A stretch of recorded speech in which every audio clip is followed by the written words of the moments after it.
నమస్కారం. బహుజన్ టైమ్స్ న్యూస్కి స్వాగతం. హెడ్లైన్ చూద్దాం.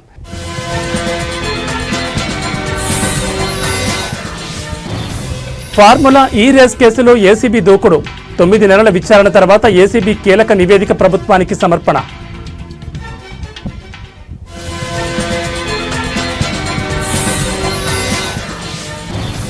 గ్రూప్ 1 పై హైకోర్టు సంచలన వ్యాఖ్యలు. టీజీపీఎస్సీపై తీవ్ర అసహనం.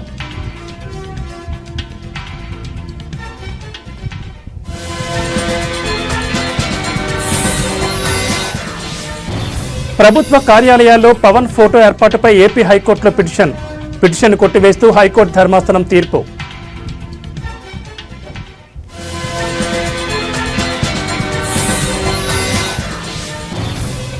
నయనతారకు నోటీసులు పంపిన మద్రాస్ హైకోర్టు. నెట్ఫ్లిక్స్ డాక్యుమెంటరీతో చిక్కుల్లో లేడీ సూపర్ స్టార్.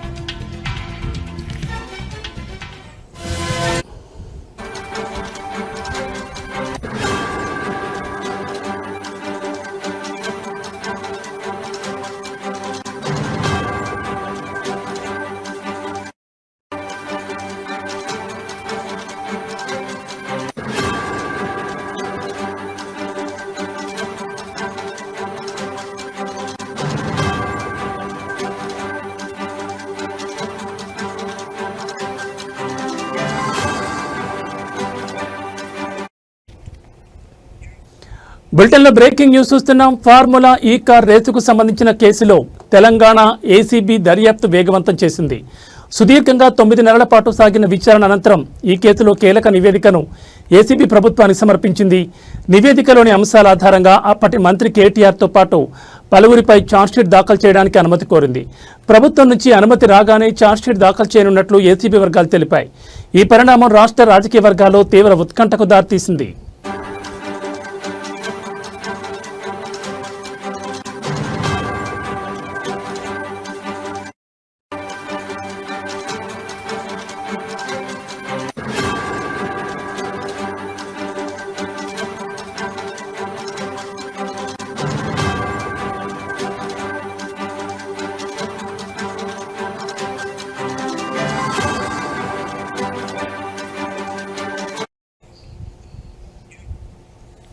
ఈ కేసులో ఏసీబీ అప్పటి ఐటీ పురపాలక శాఖ మంత్రి కేటీఆర్ను ఇప్పటికే 4 సార్లు విచారించింది. అలాగే ఐఏఎస్ అధికారి అరవింద్ కుమార్ను 5 సార్లు విచారించి వారి స్టేట్మెంట్లను రికార్డ్ చేసింది. వీరితో పాటు జీఎల్ఎన్ రెడ్డి, కిరణ్ రావు, ఫార్ములా ఈ ఆర్గనైజర్లను కూడా విచారించినట్లు ఏసీబీ నివేదికలో పేర్కొంది. ఏసీబీ విచారణలో ఫార్ములా ఈ రేస్ నిర్వహణలో ఫిట్ ప్రో కో ఎవరో ఒకరు ఏదో ఇస్తే దానికి ప్రతిఫలంగా మరొకరు వారికి ఏదో ఇవ్వడం జరిగిందని నిర్ధారించినట్లు సమాచారం.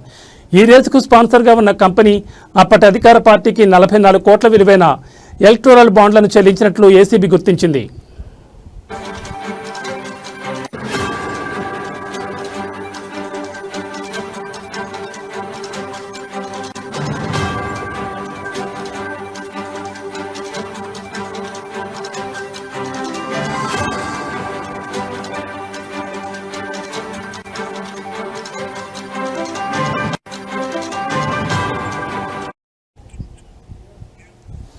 ఈ లావాదేవీలు క్విడ్ ప్రో కోకు నిదర్శనమని ఏసీబీ తన నివేదికలో స్పష్టం చేసింది. ఏసీబీ తమ నివేదికను ఇప్పటికే ప్రభుత్వానికి అందజేసింది. ఈ నివేదికపై అడ్వకేట్ జనరల్తో న్యాయ సలహా తీసుకున్న ప్రభుత్వం త్వరలో దీనిపై ఒక నిర్ణయం తీసుకోనుంది. ప్రభుత్వం నుంచి అనుమతి రాగానే కేటీఆర్, అరవింద్ కుమార్ సహా నిందితులపై ఏసీబీ ఛార్జ్షీట్ దాఖలు చేస్తుంది. ఈ కేసులో కఠిన చర్యలకు ప్రభుత్వం సిద్ధంగా ఉన్నట్లు తెలుస్తోంది. ప్రస్తుతం ఈ నివేదికను గవర్నర్ కూడా ఏసీబీ అందజేసినట్లు సమాచారం.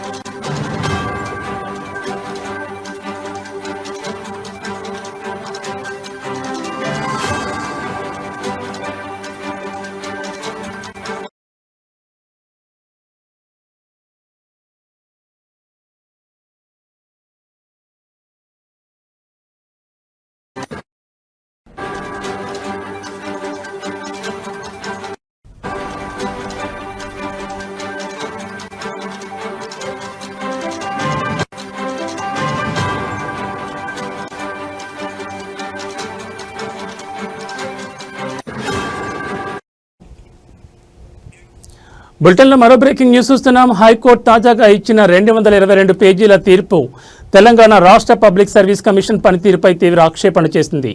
గ్రూప్ 1 మెయిన్స్ పరీక్షల నిర్వహణలో పారదర్శకత లోపించిందని కోర్టు స్పష్టం చేసింది. ఇప్పటికే 2 సార్లు గ్రూప్ 1 పరీక్షలు రద్దయిన టీజీపీఎస్సీ తన పనితీరులో మార్పు తీసుకురాలేదని హైకోర్టు అసంతృప్తిని వ్యక్తం చేసింది. గత అనుభవాలను పరిగణలోకి తీసుకుని జాగ్రత్తగా వ్యవహరించాల్సి ఉండగా మళ్లీ నిర్లక్ష్యంతో ముందుకు సాగిందని కోర్టు విమర్శించింది.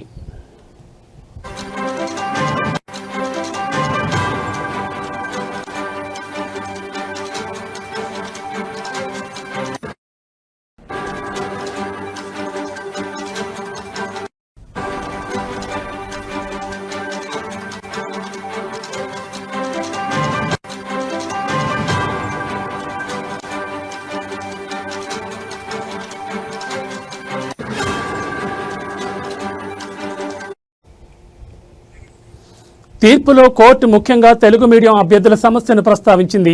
ఇంగ్లీష్ మీడియం అభ్యర్థులలో 89.9% మంది సెలెక్ట్ అవ్వగా తెలుగు మీడియం అభ్యర్థులలో కేవలం 9.95% మాత్రమే ఎంపిక కావడం తీవ్రమైన అనుమానతాన్ని పేర్కొంది. తెలుగు మీడియం విద్యార్థులు బాగా రాయలేదని నమ్మకం లేకపోతే రీవాల్యుయేషన్ ఎందుకు అడుగుతున్నారో అని కోర్టు ప్రశ్నించింది. ఆన్సర్ షీట్ల మూల్యాంకనంలో సరైన విధానాన్ని పాటించలేదని హైకోర్టు తేల్చి చెప్పింది. ఈ అంశంపై టీజీపీఎస్సీ ఇచ్చిన సమాధానంపైన తీవ్ర అసహనం వ్యక్తం చేసింది.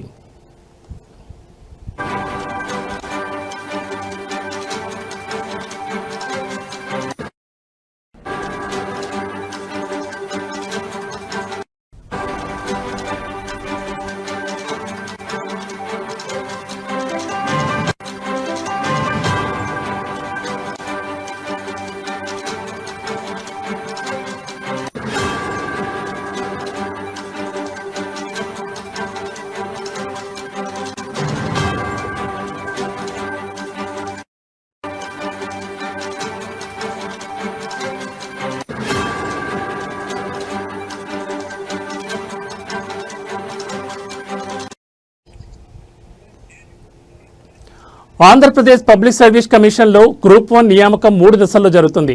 ప్రిలిమ్స్, మెయిన్స్, ఇంటర్వ్యూ కానీ తెలంగాణలో మాత్రం కేవలం ప్రిలిమ్స్, మెయిన్స్ మాత్రమే ఉన్నాయని కోర్టు వ్యాఖ్యానించింది. అలాగే 2 సెంటర్లలో పరీక్ష రాసిన 71 మంది మహిళా అభ్యర్థులు ఎంపిక కావడం ఎలా సాధ్యమైందని కోర్టు ప్రశ్నించింది. ఈ అంశంలో కూడా టీజీపీఎస్సీ నిర్లక్ష్యం స్పష్టమైందని పేర్కొంది. రోజుకు 12 గంటలు కోచింగ్ సెంటర్లలో శ్రమిస్తున్న యువతను టీజీపీఎస్సీ నిర్లక్ష్యం తీవ్రంగా నష్టపరిచిందని హైకోర్టు వ్యాఖ్యానించింది. నిరుద్యోగుల భవిష్యత్ ప్రమాదంలో పడేలా పరీక్షలు నిర్వహించకూడదని కోర్టు స్పష్టం చేసింది.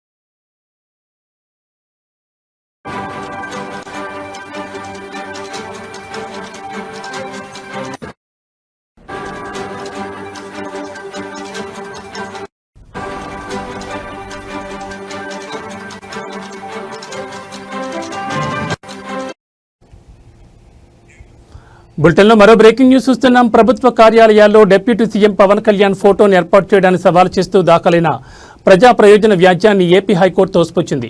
ఈ పిటిషన్ రాజకీయ దురుద్దేశంతో వేసినట్లుగా ఉందని అభిప్రాయపడిన న్యాయస్థానం దాన్ని కొట్టివేస్తున్నట్లు బుధవారం స్పష్టం చేసింది. డిప్యూటీ సీఎం ఫోటో పెట్టకూడదని చెప్పేందుకు చట్టపరమైన నిబంధనలు ఎక్కడున్నాయని ఈ సందర్భంగా ధర్మాసనం పిటిషనర్ను ప్రశ్నించింది.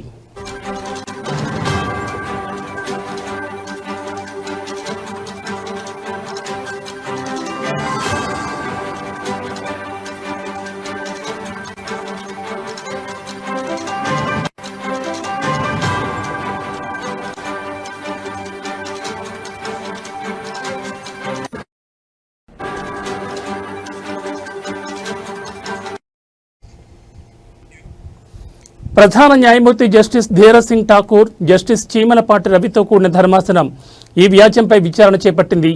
ప్రభుత్వ కార్యాలయాల్లో పవన్ కళ్యాణ్ ఫోటో ప్రదర్శనకు చట్టబద్ధమైన అనుమతులు లేవని, దీనిపై ప్రభుత్వం ఒక స్పష్టమైన విధానం రూపొందించే వరకు ఆ ఫోటోలను తొలగించేలా ఆదేశాలు ఇవ్వాలని రైల్వే విశ్రాంత ఉద్యోగి వైకొండరావు ఈ పిటిషన్ దాఖలు చేశారు. ఇందులో సాధారణ పరిపాలనా శాఖ ముఖ్య కార్యదర్శితో పాటు పవన్ కళ్యాణ్ కూడా వ్యక్తిగత హోదాలో ప్రతివాదిగా చేర్చారు.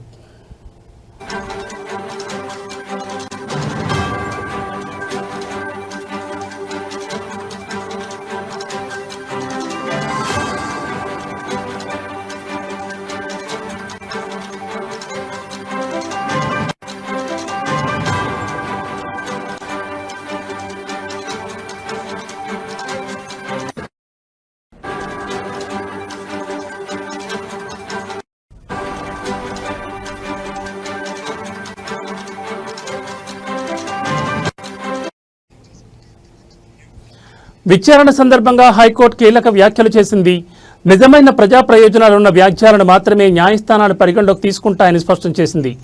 రాజకీయ లక్ష్యాలను సాధించుకోవడానికి కోర్టులను ఒక వేదికగా మార్చుకోవడం సరైన పద్ధతి కాదని హితవు పలికింది.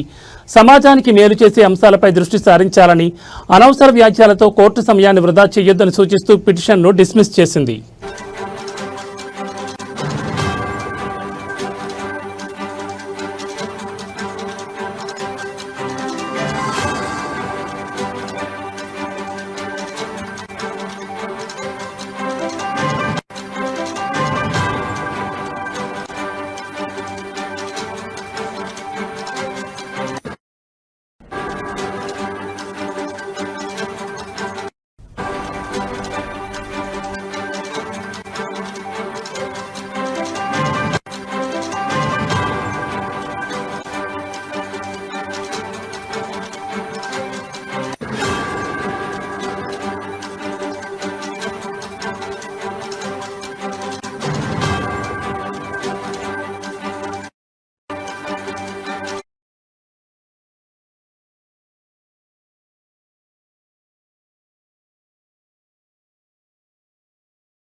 బులెటిన్లో మరో బ్రేకింగ్ న్యూస్ చూస్తున్నాం. ప్రముఖ సినీ నటి, లేడీ సూపర్ స్టార్ గా పేరు పొందిన నయనతార న్యాయపరమైన చిక్కుల్లో పడ్డారు. ఆమె జీవితం ఆధారంగా ప్రముఖ ఓటీటీ ప్లాట్ఫామ్ నెట్ఫ్లిక్స్లో విడుదలైన Nayanthara beyond the fairy tell అనే డాక్యుమెంటరీ తాజా వివాదానికి కేంద్ర బిందువుగా మారింది. ఈ డాక్యుమెంటరీలో తమ సినిమాలకు సంబంధించిన క్లిప్లను అనుమతి లేకుండా ఉపయోగించుకున్నారని ఇద్దరు నిర్మాతలు కోర్టును ఆశ్రయించడంతో ఈ విషయం వెలుగులోకి వచ్చింది.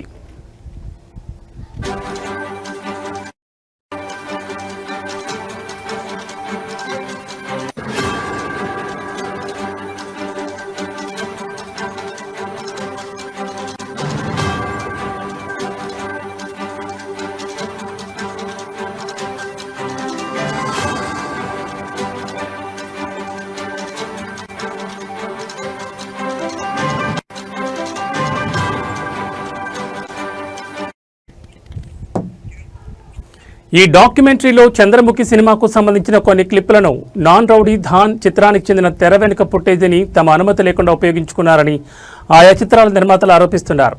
ఇది కాపీరైట్ నిబంధనలను ఉల్లంఘించమేనని వారు పేర్కొన్నారు.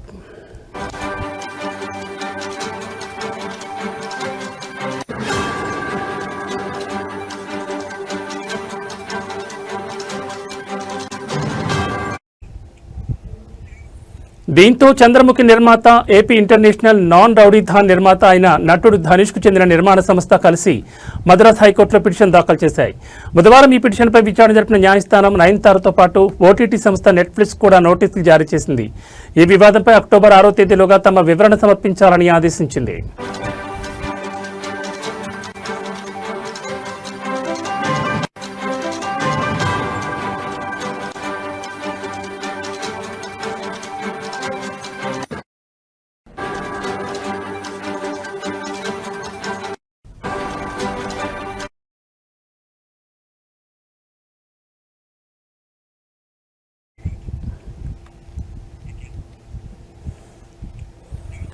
వరంగల్ ఉమ్మడి జిల్లాలో యూరియా కొరత రైతన్నలకు పడరాని పాట్లు తెచ్చిపెడుతోంది. ఖరీఫ్ సీజన్లో పంటల సాగు విస్తీర్ణం పెరిగినా దానికి తగినంత యూరియా సరఫరా లేకపోవడంతో రైతులు తీవ్ర ఇబ్బందులు పడుతున్నారు. ఉమ్మడి వరంగల్ జిల్లాలో ఈ సీజన్లో దాదాపు 16.7 లక్షల ఎకరాలకు పైగా పత్తి, మొక్కజొన్న, వరి పంటలు సాగు చేశారు. పంటలకు యూరియా వేయాల్సిన సమయం కావడంతో రైతులు ఎరువుల కోసం ఆందోళన చెందుతున్నారు. గత నెల రోజుల నుంచి సొసైటీల వద్ద ప్రధాన రహదారులపై నిరసనలు, ఆందోళనలు కొనసాగుతున్నాయి. యూరియా కోసం రైతులు రాత్రంతా నిరీక్షించాల్సి వస్తోంది. ఉదయం లైన్లలో నిలబడినా యూరియా దొరుకుతుందన్న గ్యారంటీ లేదు. సరిపడా యూరియా లేకపోవడంతో వ్యవసాయ శాఖ అధికారులు ఉక్కిరిబిక్కిరవుతున్నారు. రైతులు తమ డిమాండ్లను వెంటనే పరిష్కరించాలని కోరుతున్నారు. సరైన సమయంలో యూరియా అందకపోతే పంట దిగుబడిపై తీవ్ర ప్రభావం చూపుతుందని రైతులు ఆవేదన వ్యక్తం చేస్తున్నారు. ప్రభుత్వం ఈ సమస్యపై తక్షణమే దృష్టి సారించి యూరియా సరఫరాను పెంచాలని వారు డిమాండ్ చేస్తున్నారు. రైతుకు ఫోన్ లేదు, అత్తు లేదు, పిండి బస్తాలు అత్తు లేదు, దొరకలేదు. నిన్న మర కొట్టిళ్ళు ఇది కాదు రేపు రాబో అది రకం అన్నారు. ఇది కాదు వెళ్ళిపోయినా మళ్ళీ వచ్చిన 6 గంటలు వచ్చిన ఎన్ని కడితే ఒక్క బత్త రాలేదు. మాకు ఒక్క బత్త రాలేదు సార్. అవినీతికి వ్యతిరేకంగా పోరాడి తమ నిరసనతో ఏకంగా ఒక దేశ ప్రధాని పదవి నుంచి దిగిపోయేలా చేసిన నేపాల్ యువత ప్రపంచానికి యూత్ పవర్ ఏంటో చాటి చెప్పారు. గత కొన్ని రోజులుగా నేపాల్లో ప్రభుత్వంపై, ముఖ్యంగా ప్రధాని కేపీ శర్మ ఒలీపై యువత భారీ స్థాయిలో నిరసన తెలిపింది. ప్రధాని ఒలీ ప్రభుత్వం తీవ్ర అవినీతికి పాల్పడుతోందని, ప్రభుత్వ నిర్ణయాలు ప్రజలకు వ్యతిరేకంగా ఉన్నాయని ఆరోపిస్తూ నేపాల్ యువత రోడ్లపైకి వచ్చి గళం విప్పింది. సామాజిక మాధ్యమాల ద్వారా పెద్ద ఎత్తున సమీకరణ చేసుకున్న యువత నిరసనలు, ధర్నాలతో ఖాట్మాండ్ నగరం దద్దరిల్లింది. ఎలాంటి రాజకీయ పార్టీ మద్దతు లేకుండా కేవలం యువత స్వచ్ఛందంగా చేపట్టిన ఈ ఉద్యమం అనూహ్యంగా విజయం సాధించింది. యువత నుంచి వచ్చిన తీవ్ర ఒత్తిడి, దేశవ్యాప్తంగా పెరిగిన వ్యతిరేకతను చూసి మరో దారి లేక ప్రధాని కేపీ శర్మ ఒలీ తన పదవికి రాజీనామా చేశారు.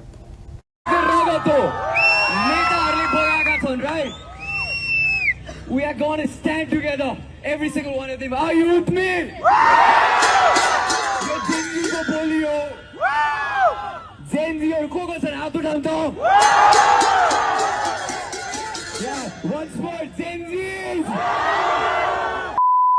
रगत बगाएको छु राइट. यो रगतको आँसु एक दिन तिनीहरू भाँच्किनेहरू बुझ्छन्. Sorry for the language, I don't want to fucking curse हैन. ओइ नेपाल, आज म बोल्छु, Nepali सुन्छ. I can talk in English, I can talk in Nepali, whatever the everyone listen. छातीमा गोली खाएको छु.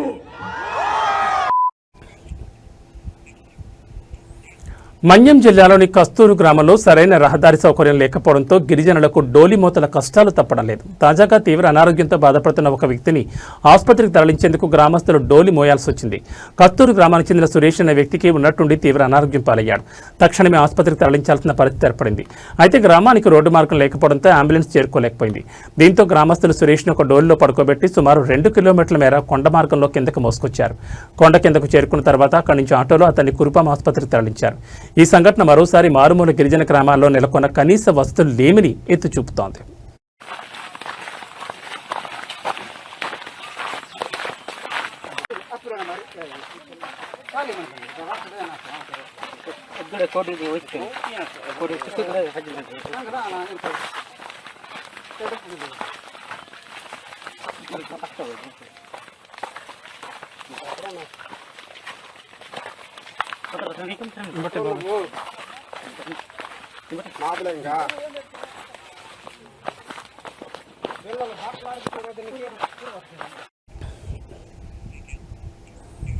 రైతుల సమస్యల పరిష్కారం కోసం వైఎస్ఆర్ కాంగ్రెస్ పార్టీ చేపట్టిన అన్నదాత పౌరు కార్యక్రమం పెద్దాపురంలో అనూహ్య విజయం సాధించింది.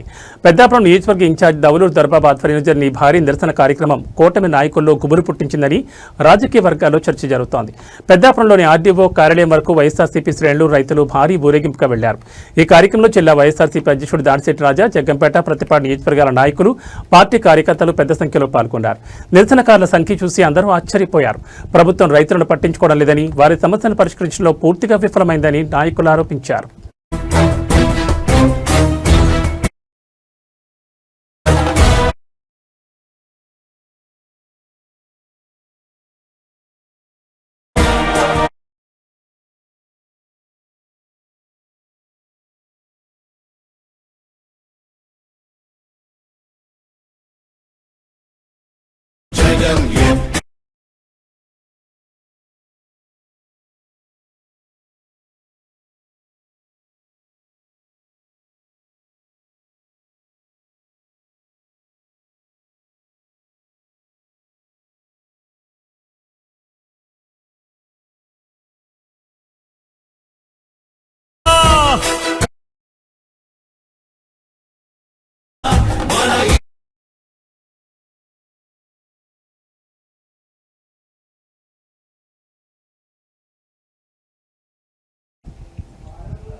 ఇవి బులెటిన్ విశేషాలు. మరో బులెటిన్లో మళ్ళీ కలుసుకుందాం. నమస్కారం.